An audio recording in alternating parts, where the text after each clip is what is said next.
Hello. Sorry to bother you. Can I ask you a slightly odd question? Yeah, sure. I'm making a podcast called Strangers on a Bench, where essentially I talk to people I don't know on benches for 10 or 15 minutes. Are you up for that? Do you want to give it a go?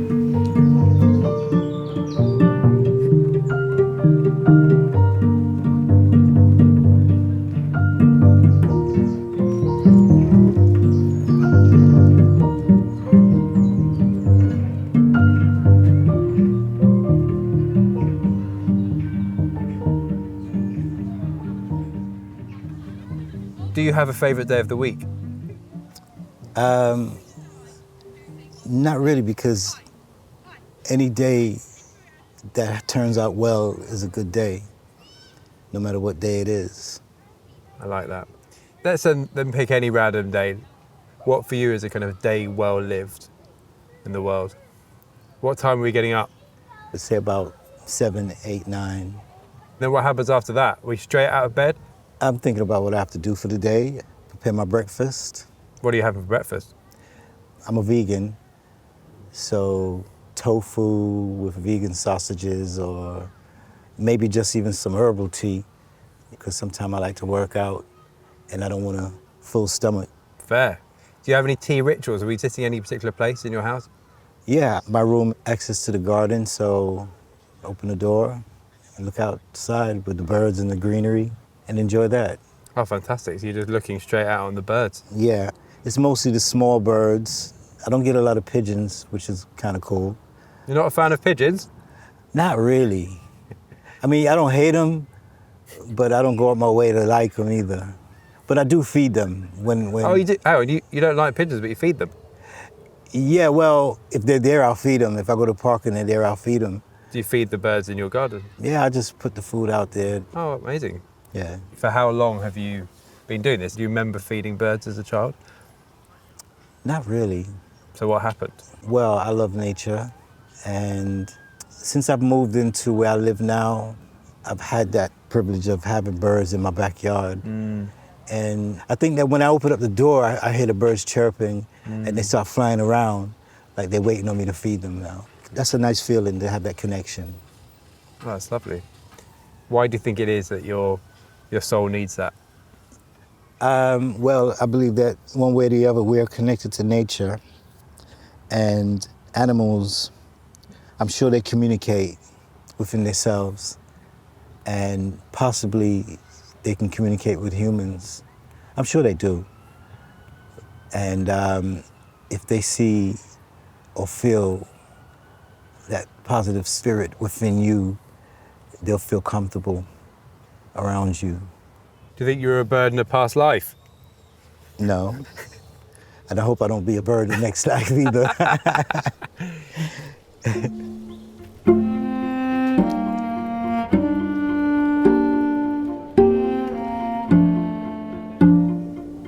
Do you feel that humans are kind of disappointing, fallible creatures in the sense that those that really care about nature often, or you know, the creatures around them often prefer the simplicity of those creatures rather than other humans? Is that the case for you? Well, humans are more of a danger to humans. Humans, I think, have been misled and betrayed and gone astray to some degree. Who's betrayed humans? Humans have betrayed humans. Humans have betrayed humans? Yeah. Has it always been the case, in your opinion, that that's happened? Well, I believe it's been going on a very long time. Like now, a lot of people are behaving a certain way and don't know why we're behaving that certain way, because the betrayal is so subliminal. Where back in the day, the betrayal was probably more in your face. Yeah. You know what was coming. But now, it's so disguised that we think we're doing right, but we're not doing right. How is this underhand subliminal betrayal occurring, do you think? How? Yeah. Well, I believe that this whole system is a lie. System of life, The society. system that we live in, society, yeah. It's a lie because? Well, how we have to live our life, how we're directed, and it feels like we're being controlled. And What if someone else took over that was on a different mentality, more humane, more peaceful, more loving? We would probably live in a different world, but we're not. And a lot of people don't see this because it is a lie. And we've been living a lie so long that when the truth is presented, we don't even know how to accept it. How do you fit in then to that lie? In a sense, you know, you can't not do it. Right. That's the nature of the system. Yeah. How have you worked with it in your past? I try to do a lot for myself instead of relying on what the system says to do and how to deal with it. Can you give an example? As far as health, there's so much things in the supermarkets, in the grocery shops, that's no good for us. But if you take the time to research and take matters in your own hand, you can live a healthier life. Like if you look at me, you wouldn't think that I'm as old as I am. I'm 61 now. I try to better my way of eating and the way I'm living, and compared to how I used to be or how I was taught or what's in my environment that seems like it's normal. And I've learned how to stop eating the things that I used to love to eat. What do you miss then? What are the things you used to love? My background is West Indian and fish. When it comes to meat, I used to like oxtail, you know, West Indian style. You know, I cut out all the sugars and things like that. Just trying to do better for myself. I don't push it on anyone else. I just do me. Yeah.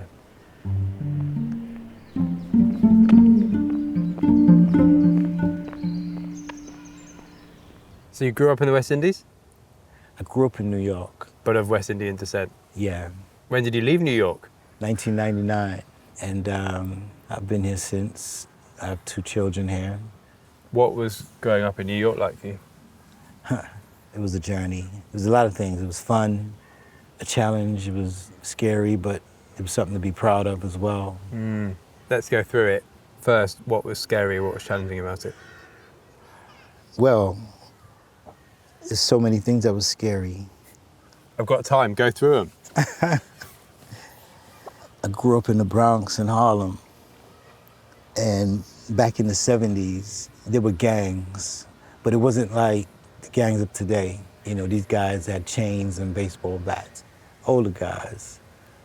I wasn't into gangs, but as kids, you know, exploring the area in the neighborhood, we used to go to these parks, and we got chased by a gang when I was 9 years old. And, you know, I've seen death many times, and this is one of the times when I had a meat cleaver put to my neck as a 9-year-old. And when they searched us, we had toys in our pockets. So one of the guys said, "Oh, these are just kids, let them go." I had family around me that kept me grounded, but a lot of kids didn't. And this one kid, he didn't, and me and him was just always in fights. So we grew up tough. You know, I've had situations where, see, America was a gun country. And time I was working in a shop, and 5 gunmen came in. It was 3 of us in the shop, and they put us in the toilet in the back. And they had us stuffed in this little tiny toilet. It was just enough room for one person, but it was 3 of us in there. And they didn't just leave, they stayed for a good 40 minutes waiting. And then they called me out, asking where is the rest of the money kept. And I told them that was it. And I got hit upside the head with a bottle. I got burnt in my face with a cigarette. And it was scary because when we was in the toilet, one of the gunmen came in and started looking and seeing what else he can get. Took the one guy's gold chain off him. So one of the guys who I was with said, the next time he comes in, let's grab him. And me personally, I didn't think that was a good idea because there was 4 of gunmen there. You know, it could end up real bad, but he never came back in. After that, they left. And there's other situations. I've had guns pulled out on me on the street. I've had gangs come rush me, robbery. I've known people that's got found in the boot of a car or burnt up in a car, or, you know. So you grew up with that With it in your mind. In your mind, survival. And I guess that's why I'm so humble now, because you've seen it, been through it, and you want to avoid this type of thing. Most people in this country here, UK, they don't really have a clue what it's like unless you've actually lived it over there. Of course.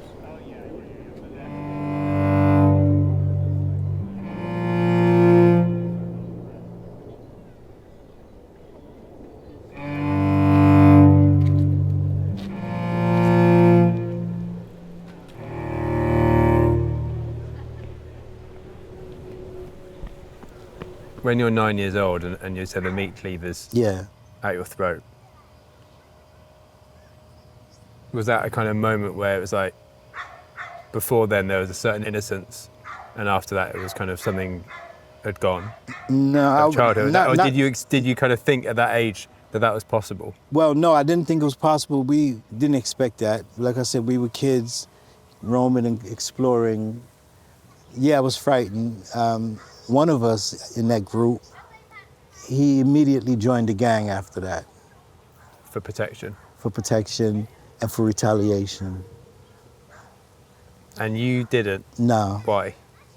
I was never into that. You know, we used to have guys that we went to school with, and we would always stick together. And, you know, we'd play fight, we'd go to karate school or whatever, so that if anything happens, we'd have to try to protect ourselves. What do they want from you out of interest? I mean, like, why would you chase a bunch of 9-year-olds? They didn't know we were kids until they caught us. Okay. And when you're younger, you don't see the danger as you do until you get really older.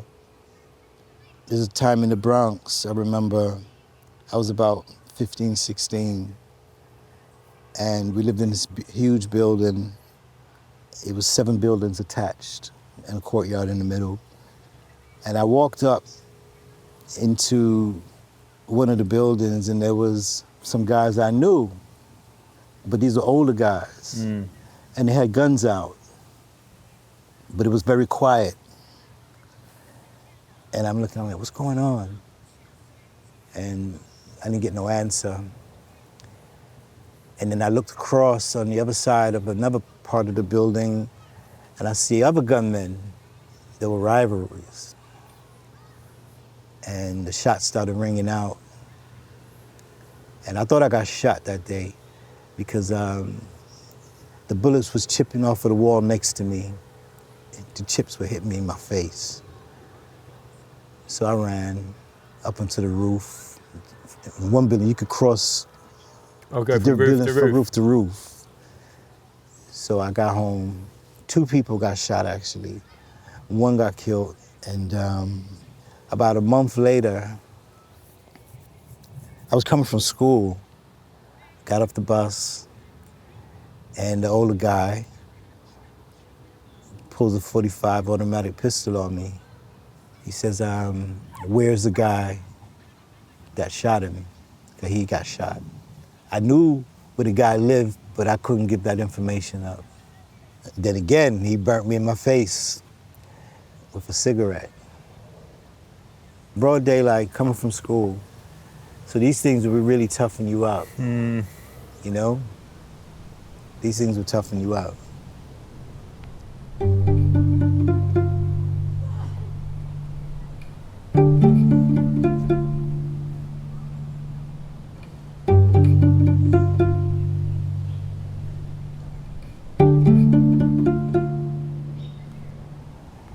When you say they toughen you up, like, what else do they do to you? It's a hugely traumatic event, right? Yeah. I mean, yeah, they do toughen you up to those situations, but they also must take a lot out of you. Yeah, of course. It makes you trust people less. Yeah. It made me make some bad choices. Like what? like going to the streets, owning guns myself. I've never shot no one, but we had to have guns around us. Did you have them on you or just at your house, or how did it work? I wouldn't always carry a gun, but there's times when I would have. You know, you hear footsteps behind you, you have to look. You have to. So it's no one you can trust.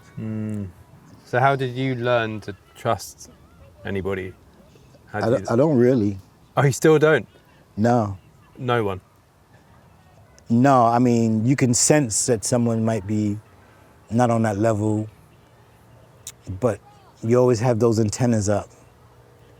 Because I've come across people that will smile at you, but their thoughts and intentions are other than.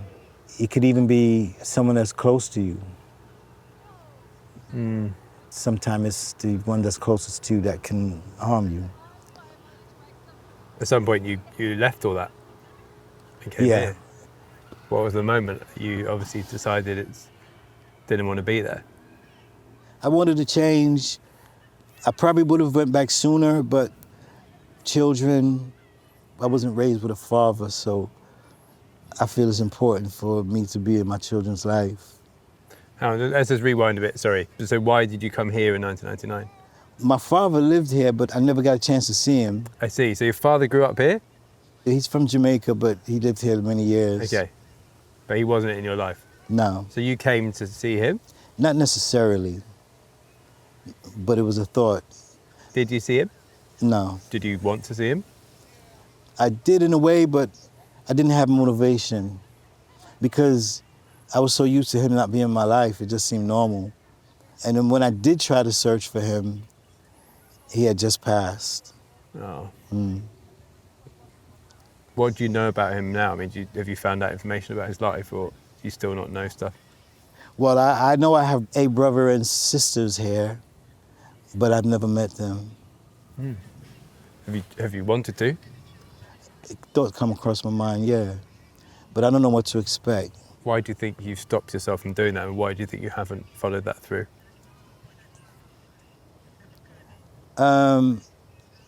What happened is when I found out he died, it was a website I looked up, and I saw they posted that he had passed away. And I left a message in there, and I just never got no response. What did the message say? Rest in peace, Dad. I don't even know if they know I exist. You know? But I was hoping for a response, though. But I didn't get one. It didn't bother me. I just let it go. But anyway, when I said it made me make bad decisions, Yeah. I've made bad decisions, and I've done prison time before. But the system was set up to get us locked up. You'd have to really know what goes on to really know what it's like.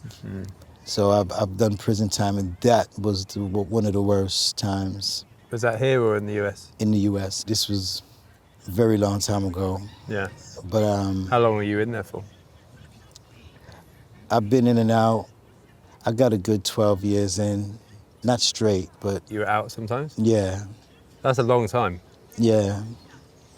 And American prisons can be hardcore. Yeah. Can you tell me about that? Yeah, it was tough. Because you have people that was getting locked up for minor stuff, but you would get locked up with guys who were in prison for some major stuff. Were you minor or major? At that point, I was minor in the beginning, then it got major. No violence, just a weapon and possession of drugs. Tough. I've been to New York's jail, Rikers Island, it's very infamous. It was a nightmare. You would have to, as a humble person, and a person that's not on that crazy level, you had to kind of turn yourself into one to survive. Rikers Island, they take you on this bus across this bridge, and I remember I would have to psych myself up and try to turn into this monster. Wow. On the bus? Before I even get to the Yeah. island. How are you doing that? Just mentally, just going Mentally psyching yourself up, because people are going to approach you, or you may have to react to something, a situation. There were rules, there were certain codes, but for some reason, I survived pretty well. People kind of took a liking to me. You know, I was an artist, and people loved the artists that would draw, because it was a way of sending things to their family Okay. to sort of soften their heart. Hang on, so you used to draw in prison? Yeah, And what did you draw? anything I could. And sometimes you would draw for other people? Yeah, I would design tattoos for people, paint. I'd draw on envelopes. I'd even draw for the staff. Really? That's amazing. Yeah, it was one of my best survival Fantastic. Yeah. So that was I wouldn't give them away. I would sell them. It Yeah. was, you know. So that was your currency, basically? Yeah, yeah. I made good money selling artwork in jail. And also that kept, do you think, to Kept what me extent, was sane. it crucial to your survival as well? Yeah, of course. Of course.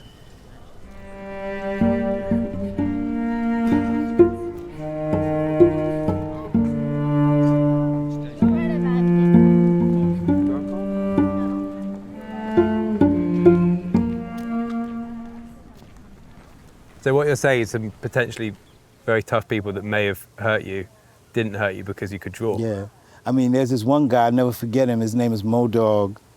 He was down with a street gang called the Supreme Team in Queens, New York. And he was ruthless. He was like the muscle man, hitman type guy. And I would see him knock people out, just one punch. I didn't know him. I was very vulnerable too. I was young. I called him. I said, let me have a cigarette. And he looked at me. He said, this is my last cigarette, but you know what? I'm gonna save you some. Why And- did you approach him out of interest? I mean, why would you ask him about his last cigarette? I didn't know it was his last. I just needed a cigarette. Oh, I see. But do you know of his reputation before you asked him? No, I didn't. If I did, I probably wouldn't have asked Yeah. him. But I'm glad I did, because he seemed like he liked me. Yeah. Because right after that, I drew him a picture for free. And he really liked it. And then we split. And I ended up in another building, because there's a lot of buildings on that island, a lot of prisons. And I see him again. He came and he smiled with me, but the guy who came in with me, he beat him down. And for some reason, he was cool with me. What was the drawing of that you did for him? A dog, Because he was called Modog. yeah. I drew a picture of a pit bull. He loved it. How did you present it to him? You know, you just go, look, Modog, here's a picture of a dog. I just gave it to him. And so here's a drawing for you. Yeah. So sweet. Would you write on the back? No, You just the drawing. I'm guessing you sign it in the corner, I can't remember. I don't think so. and then you just hand it to him. Yeah. And after that, a whole lot of chaos was going around with Mo Dog. And that's when I got to see who he was. Who was he? He was feared. I remember one time 5 guards came in, and he fought them all off. He was so vicious that none of the other buildings didn't want him, because wherever he go, he caused chaos. But every time he saw you, he was like, "Hi, happy days." Well, Gave you a not hug? exactly Gave you a happy hug? days. Handshake. Handshake. Yeah.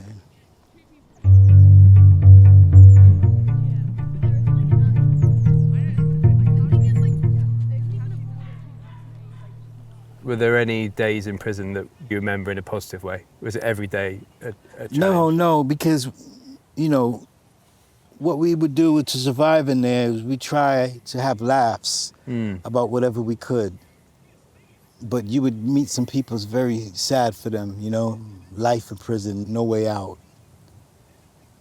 And we would try to find anything, it's survival, to make ourselves comfortable, cook our food if we can, hustle money. Me, I was the artist, that was my hustle. And I got better too, I got much better. How often were you drawing? Like in any given day, how many hours did you spend doing it? It was daily. It got my mind off of stuff. And then people would come to see me. Yeah, they would always want work from me. Apart from that dog for Modog, Yeah. is there any other drawing of yours which you remember, like one that stands out for you? Oh.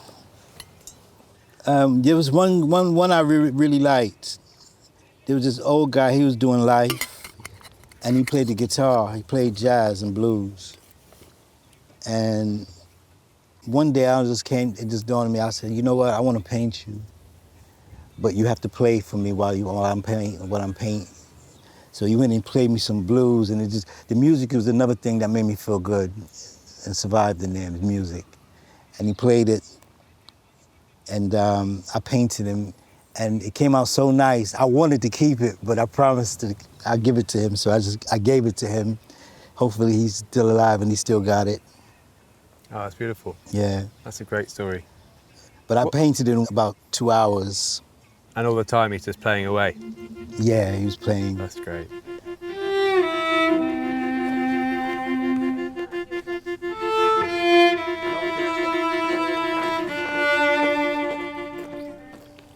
So you were in and out, but like on the day that you were released after 12 years, Yeah. what was that day like? It was kind of like foggy in a way where you couldn't believe it was reality. Even when you're out in society the first couple of days or whatever, you're not used to being around people. So when you're around people, your mind is racing. There's times when I didn't even see trees and started appreciating these things, you know. So at some It was point, strange at first. You'd have to get used to it. Yeah. But it all depends on how long you've done, you know, and who's waiting for you when you get out. Who was waiting for you? No one. I got out. I didn't tell no one. And I just walked. I could have jumped on a bus or train, but I just wanted to walk, you know. But it's a buzz, though. It's definitely a buzz. How far do you think you'd walked that day? About 3 miles. What do you remember thinking about on that walk? Going to see my mother and some of my family, friends, stuff like that. Thinking about what I'm going to do with my life. And just looking around, thinking about women. You know what I'm saying? Of course, yeah. Do you remember the first thing your mum said to you when you saw her? She's old school Jamaican woman. Ah, my son. Big hugs, kisses.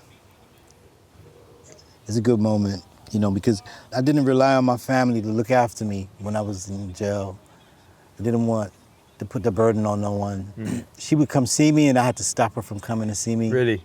Especially when they moved me further out. Because for one, most guys do this. When you're getting visits, it can stress you out even more. You kind of have to lock the outside world from your activity and your mentality because your mind is going to be too much out there with them. That's got to be a pretty painful thing to say to someone, though. Yeah, yeah. Does she understand it? You have to cut them off, girlfriends, family. And plus, when they would come up, sometimes they get treated a certain way. You know, you don't want to put them through that long bus ride. But with me, I didn't need anything. I was sending money home. Really? Yeah. Well, because of your art? Yeah. Wow. And then on this walk, when you were thinking about your life, when you were kind of thinking, what am I going to do now? Like, what did you look to change? Well, I cut certain people off. I was more to myself because it was always influencing friends that got me jammed up. You know, and there's things that happened with friends that I wasn't there, and I was so glad I wasn't there. And I go check people I've worked with. You know, I've never had problems getting the job. Even when they knew I went to jail, Really? they'd still take me. Amazing. Why do you think that is? They knew me as a person, Yeah. you know.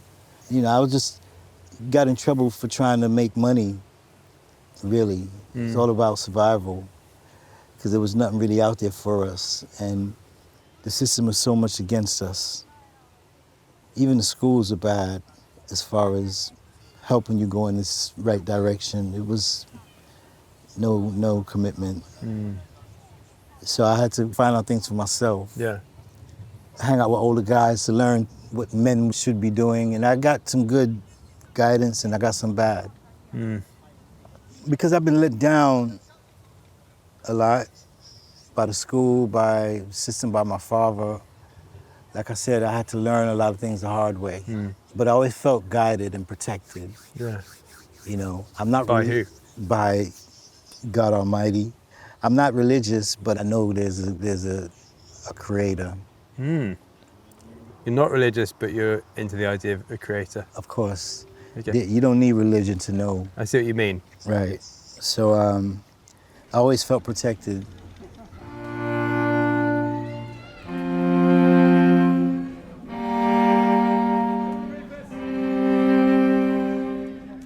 Do you have nightmares about this stuff? I mean, when you're walking around. I used to, Yeah. Not anymore. not so much. Yeah. I have other issues with my children's mother and all that, but What have children meant to you in your life? well, everything, especially in the beginning, but that's a whole new episode. Oh man. I don't want to ask you the tricky bits, but can you talk to me about the positives?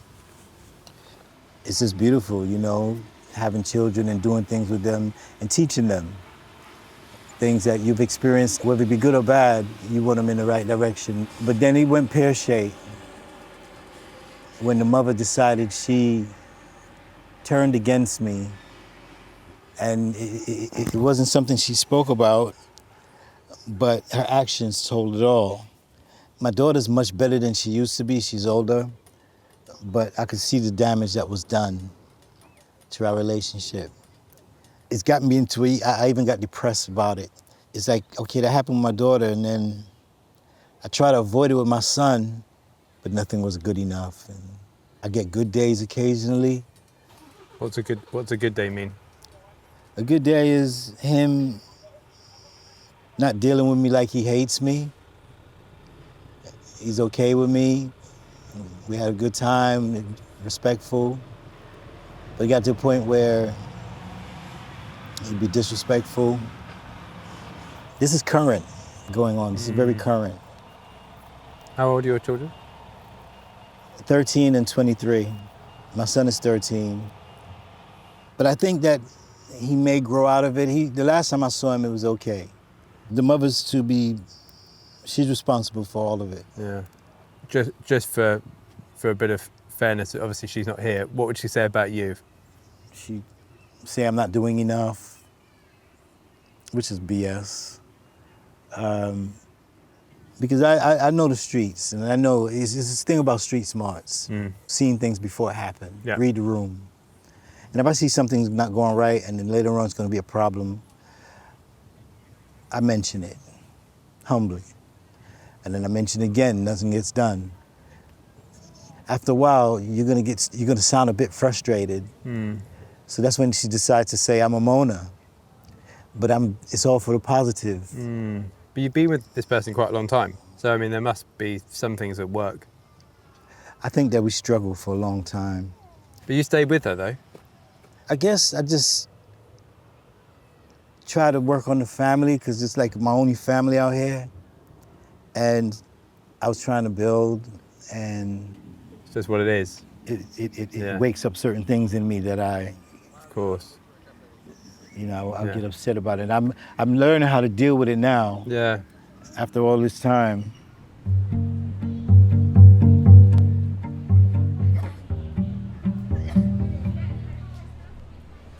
Do you get a sense that, obviously, you grew up without a dad being around? Yeah,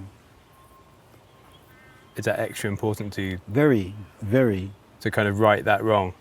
of course, very, 100%. And is it difficult to not have, I don't know, but like, this isn't at all of any kind of criticism in any way. I'm just interested in like, is it difficult not having an example? You know, you're having to make it up completely. You know, if I think of my dad, you know, he wasn't around that much, but you know, we got on very well and we spent a lot of time together. I've got a good example of how he dealt with me. What is it like not having that at all and just having to kind of invent it yourself, so to Well, growing up without one makes me feel like that's how life was. But then I knew I had a dad, and the thing is, I never hated him. I've seen him maybe 4 or 5 times in my life for a short time. He came to America a couple times. And the last time I saw him, I could see that it really kind of touched him to see me. He even tried to kiss me, and I backed off of him, you know, like, nah, man, I'm big now. You can't, you know.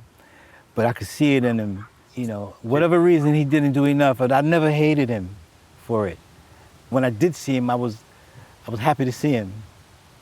Do you wish you kissed him No, now? no. Why? I guess it's a growing up tough boy thing, you know what I'm saying? Yeah, but even now you wouldn't want it. A hug would be all right. Yeah, yeah. But a kiss is too much. Yeah. I didn't grow up like that, Yeah. with that comfort, Yeah. you know. But one thing though, I can remember back to when I was like 4 years old, and he drew a picture for me. And that's what started me drawing.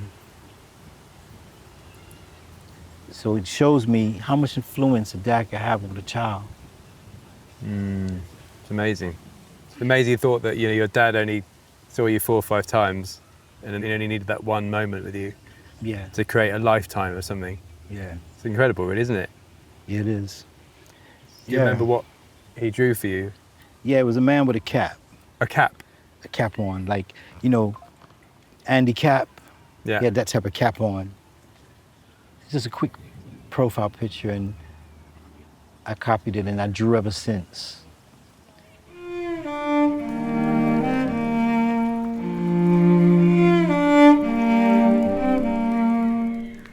So that's all happening right now in your life. With Is my that what's- children, yeah. yeah. And I'm trying to make it right, but I can see damage has been done. It's gonna take some time. Like my daughter, she speaks to me much better, and she called me when she was sick the other day, and I ran to her aid, supported her. well, that's lovely. Yeah. You know, And I appreciated that she called me, and I made sure I was there for her. My son, like I said, he has good moments, and that's what keeps my hope up. You know, and the thing is, he's so bright. He's the type of kid, he's taught himself how to read notes on the keyboard and play the keyboard by just going on YouTube and learning. And when he's into something, he really pushes it. So, do you have a fear that, understandably, that he would follow certain paths that you took? it's not a fear, but it's a concern. Yeah. And these streets are nothing like what we was growing up Sure. to, you know. But it only takes one incident, and yes, things do happen out here. And if you're following that path, you know, you have a chance of getting sucked into it. To what extent is kind of healing important to you? Healing? Healing from all your own sufferings in your life. Do you feel like you've kind of completed that? Do you feel like it's ongoing? Do you feel that's important to you? It's very important. I see things differently. People, you know, I like to show people that humble side of me. I love peace, don't like drama. I've seen it. You've had enough of that. Enough of it. Yeah. You know, if I could live my rest of my days happily, I'd be grateful. And I'm fortunate. I feel blessed and fortunate to be here, even with this, because people have it a lot worse, you know. This may seem like a pretty obvious question to you. You know, you were in jail for 12 years. Yeah. As we know, everything's a system, everything's an invention. If prison didn't exist as a concept and you could decide what would have been best for you at that moment, what now would you say would have been the best thing for you at that time? A good opportunity for either a decent job or to do something that I can enjoy and earn a living from it. Something to do with art, probably. You know, an open door in an environment where I can go and learn something and be productive. It would have been so easy for me because I take on very quickly, and Whatever you show me once and I got it. I've done so many different work. Like when I first came here, I got a job. I've never worked in the office, never been behind computers, and I never thought I'd end up in a boardroom with 20 people, managers, directors, and I was a manager as well. They handpicked me. I want you to be the manager for this team, for the Volkswagen UK customer service. I never thought, I'd be there. Went to another job, worked there for 15 years, a scaffolding company, one of the biggest in the UK. We're putting out jobs for the Olympics, when there was Olympics here, the royal family, wedding, jubilee, horse car parade, you name it, this company did it.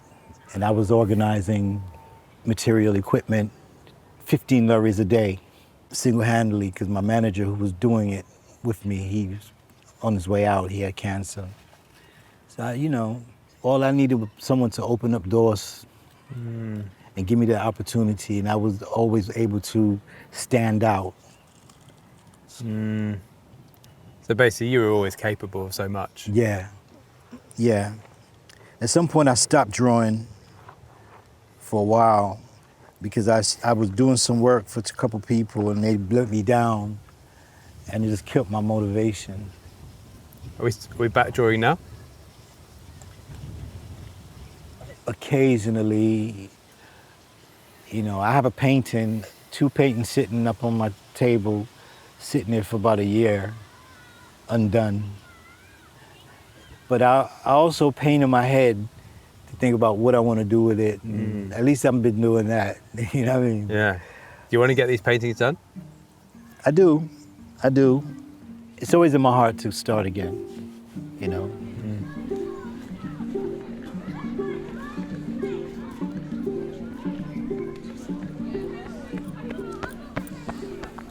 Well, I'd like to see these paintings when they're done. I have a couple on my phone. Oh, great. Can I see? see?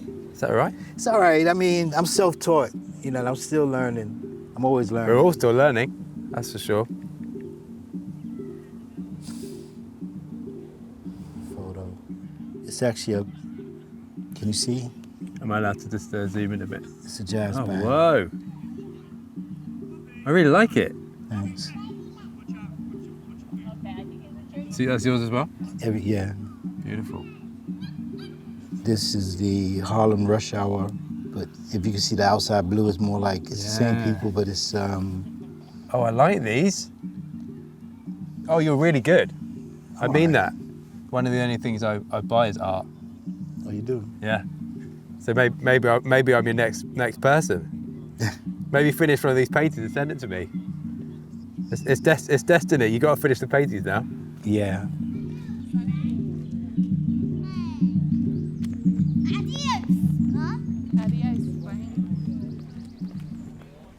So what do you want for the rest of your life then?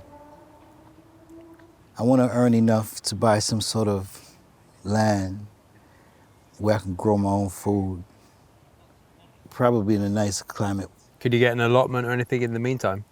I spoke to a friend of mine who does beekeeping, and he has an allotment for cheap. You get involved with that? I would. I often think these things, it's like we have our big ambitions. Oh, I would love to own land and do this. Actually, we can do something even before that happens. Like we don't have to wait. You can start enjoying it now. It's just that I would prefer another country because I would like to grow fruit trees, and it's best in better climate countries, like soursop. I like to grow watermelon. I would grow herbs. That's good for you. Two more questions for you. Is there one moment in your life you wish you had more courage?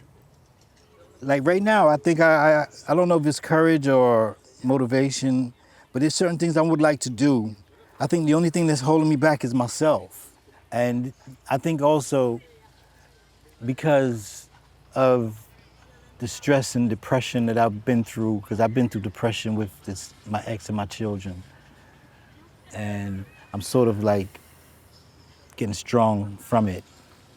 But yeah, it had to be a certain way where I wasn't doing a lot of things. And there's one particular thing that I want to do. What's this one particular thing? I wouldn't start this business. It's been on my mind for about a year now. But I want to be my own boss. And I think that I'm killing too much time, and I need to make that first move. Maybe the time is now? Yeah, the time is now, so that by the time my next springtime comes, I'm up and running. Yeah.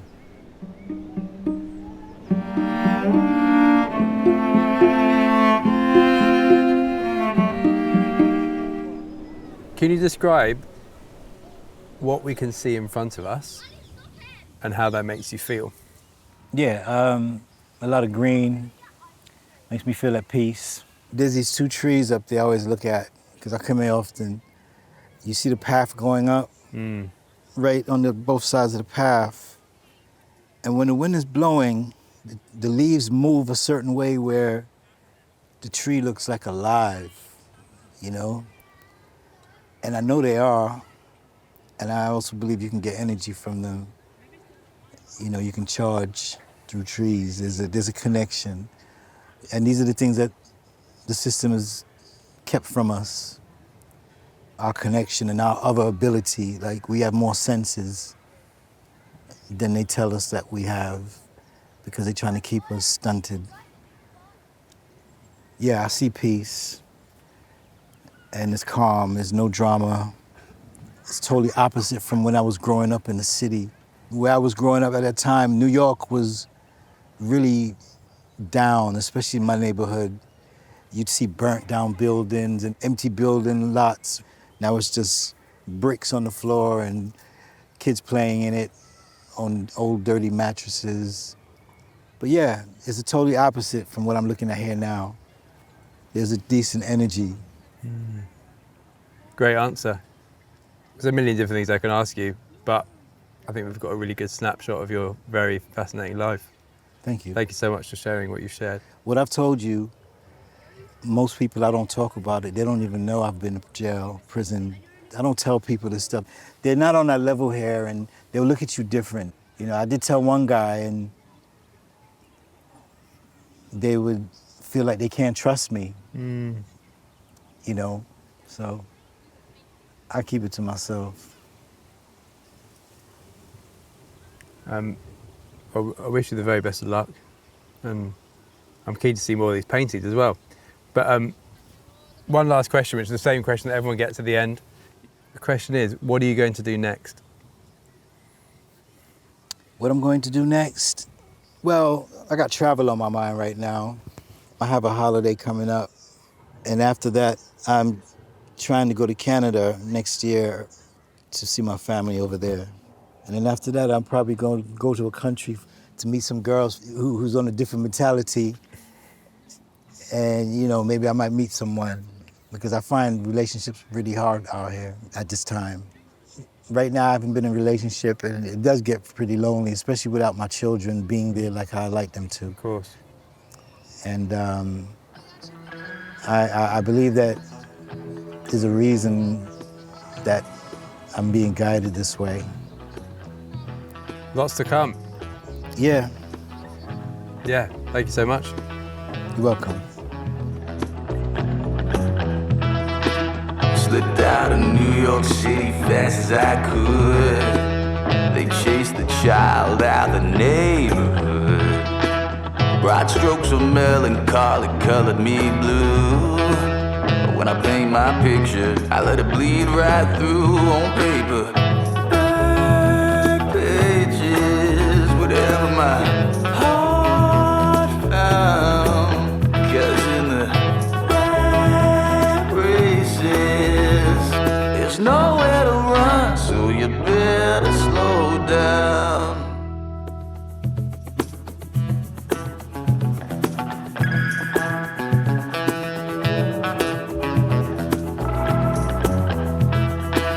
I moved to London, raised me 2 kids grown. Fed every pigeon tresting past my home. But let me tell you about my master plan. Plant me an orchard on a piece of land. I believe that my dream will come true. 'Cause when I paint my picture, I let the color bleed through. On paper, blank pages, whatever my heart found. 'Cause in the rat races, there's nowhere to run, so you better slow down.